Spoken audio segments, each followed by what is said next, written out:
राजनीति के आंगन से जुल्म की दुनिया तक, ग्रामीण इलाकों से शहर की गलियों तक, प्रदेश की हर छोटी बड़ी खबर। सहरसा में बरसों से चल रहे ओवरब्रिज की मांग अब तूल पकड़ता जा रहा है। ओवरब्रिज का मामला एक बार फिर सुर्खियों में आ गया है। लगातार ओवरब्रिज की मांग शहरवासी कर रहे हैं। वहीं ओवरब्रिज नहीं बनने से लोगों में कहीं न कहीं नाराजगी भी देखी जा रही है।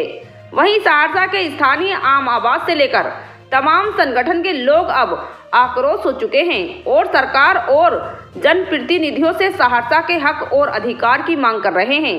इसी कड़ी में कोसी युवा संगठन के बैनर तले संगठन के संस्थापक सोहन झा के नेतृत्व में मधेपुरा लोकसभा के जदयू सांसद दिनेश चंद्र यादव के आवास का घेराव किया गया और ओवरब्रिज का निर्माण जल्द से जल्द हो उसकी मांग की गई।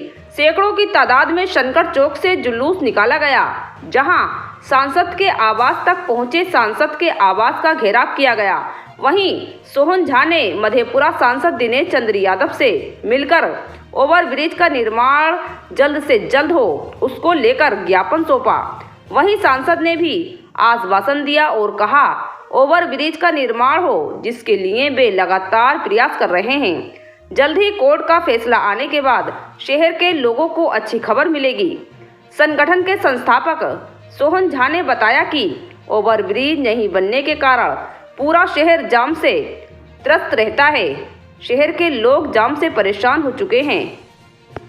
ढाला ओवरब्रिज निर्माण की मांग को लेकर के हम सहरसा के लाखों आम जनता का त्राहिमाम संदेश लेकर के आज माननीय सांसद महोदय के आवास पे आए हैं और उनसे आग्रह करने आए हैं कि वो जल्द से जल्द जो सरकार के द्वारा राशि आवंटित कर दी गई है, सरकार के द्वारा स्वीकृति दे दी गई है, आज मामला कोर्ट में अटका हुआ है। उन्होंने बताया था कि 12 तारीख को सुनवाई है और विभाग से न्यायालय द्वारा जवाब मांगा गया था। तो हम माननीय सांसद महोदय से आग्रह करने आए हैं कि सरकार से वो आग्रह करे कि जनता के पक्ष में न्यायालय में बात रखी जाए, ताकि जल्द से जल्द सहरसा में बंगाली बाजार ढाला पर ओवरब्रिज का निर्माण हो सके और यहाँ के लाखों आम जनता को इस त्राहिमाम जाम से छुटकारा मिले।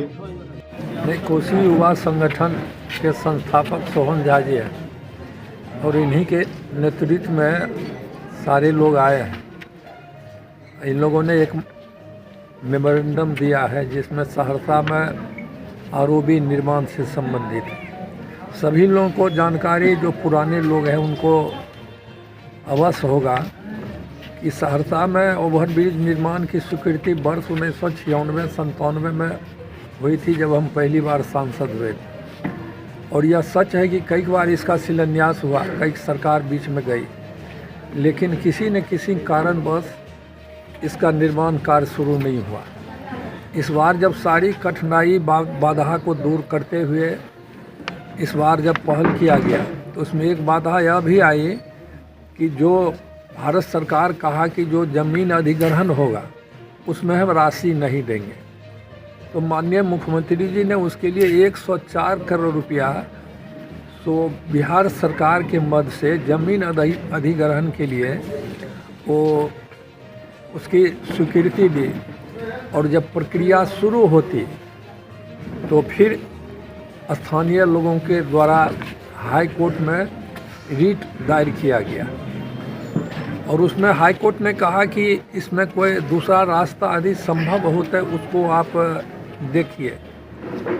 लेकिन फिर जब बात हुई रेल से और बिहार सरकार के पदाधिकारियों की, तो रेल ने रिफ्यूज कर दिया कि हम 1 इंच भी ज़मीन अप्रोच के लिए हम आरओबी का नहीं देंगे।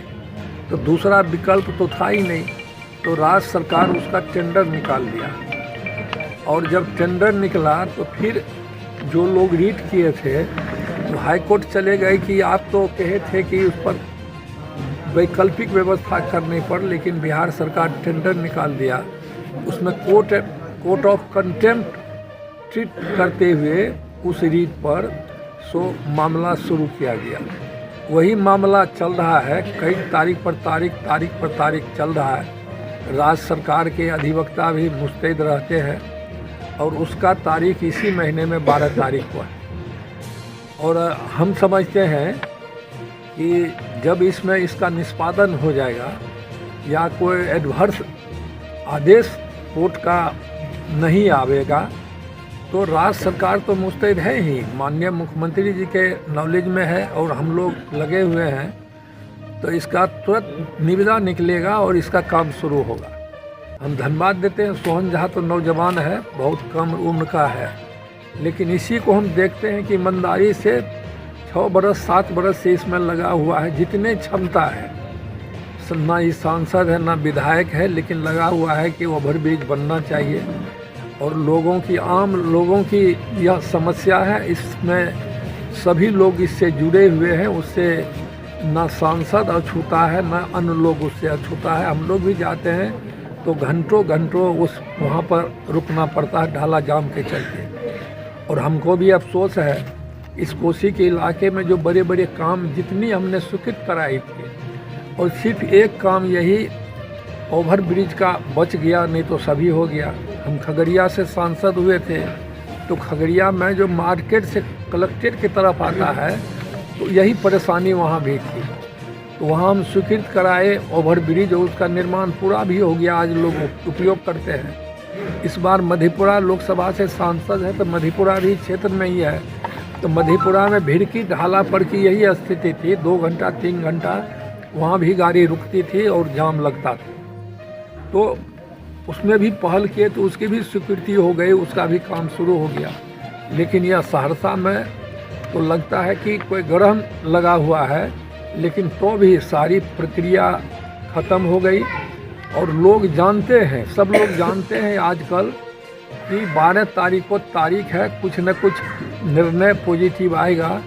तो कोई कहता है कि हम 1952 में राष्ट्रपति को चिट्ठी लिखे थे, कोई कहता है कि हम धरना दिए थे उस ज़माने में, कोई कहता है कि दस्तखत करके लाइए, हम उसको जमा करके उसके काम को कराएंगे।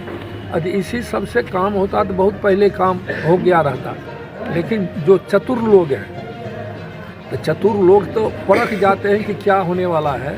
इस अवसर पर कुछ ऐसा करो, यदि शुरू होगा तो हम कहेंगे हमारे प्रयास से हो गया, लेकिन वैसी बात नहीं है। राज्य सरकार मुस्तैद है, माननीय मुख्यमंत्री जी इस पर बार बार चर्चा करते हैं और स्थिति जो है हम तो बता ही दिए हैं कि 12 तारीख को इसका तिथि निर्धारित है और उस दिन हम लोग होपफुल हैं कि मामला ख़त्म हो जाएगा कंटेम्प्ट। और माननीय मुख्यमंत्री जी ने कहा है जो पुराने अलाइनमेंट पर आरोपी बनेगा तो दुकानदार को भी ज़्यादा परेशानी नहीं हो, जितनी कम से कम आवश्यकता में फ्लाईओवर बन जाए उतनी ही ज़मीन उसका लिया जाए, उसका भी ख्याल हम लोग करेंगे।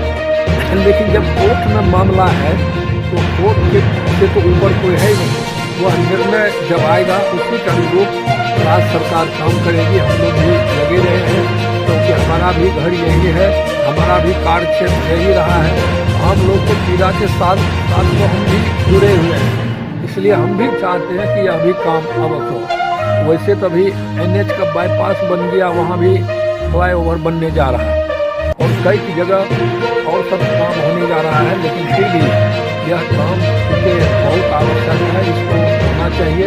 इसी के चलते गंजला का जो लाइट आरोपी है वह भी रुका हुआ है।